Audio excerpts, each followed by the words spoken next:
Hop là. Les cheveux poussent-ils plus vite à la pleine lune? Oui, tout à fait. Les cheveux poussent plus vite à la pleine lune. Qu'on les coupe ou les coupe pas, la pousse est stimulée par la lune.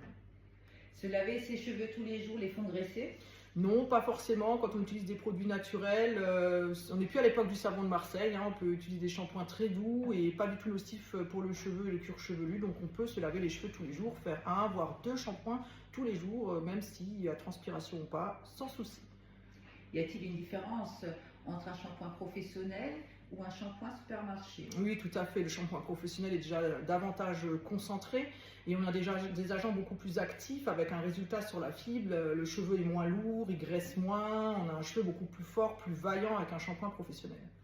Ne pas se sécher les cheveux rend les cheveux gras? Oui, en fait, le cheveu est hydrophile, il absorbe l'eau, donc le fait de ne pas sécher les cheveux donne un cheveu beaucoup plus lourd, plus poisseux, qui graisse davantage, avec même des plaques, avec du pso qui peut se développer. C'est la catastrophe, il faut se sécher les cheveux.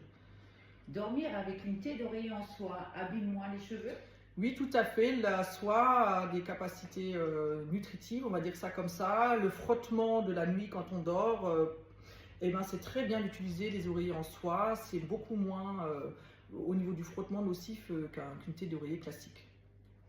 Le gel fait-il perdre les cheveux? Alors oui et non, parce que c'est assez paradoxal. Si on utilise un gel qu'on applique sur le cuir chevelu, ça peut donner une chute de cheveux parce qu'il n'y a pas d'oxygénation du cuir chevelu. Le cuir chevelu ne respire pas, ça étouffe et ça peut créer une chute de cheveux. Faut-il mettre un soin protecteur avant chaque lissage? Alors oui, alors tout dépend à quel taux de thermostat on régule en fait, tout dépend de la nature de son cheveu. Si on a un cheveu fin, il faut aller jusqu'à 160, même 140 degrés, cheveux très épais jusqu'à 220 degrés.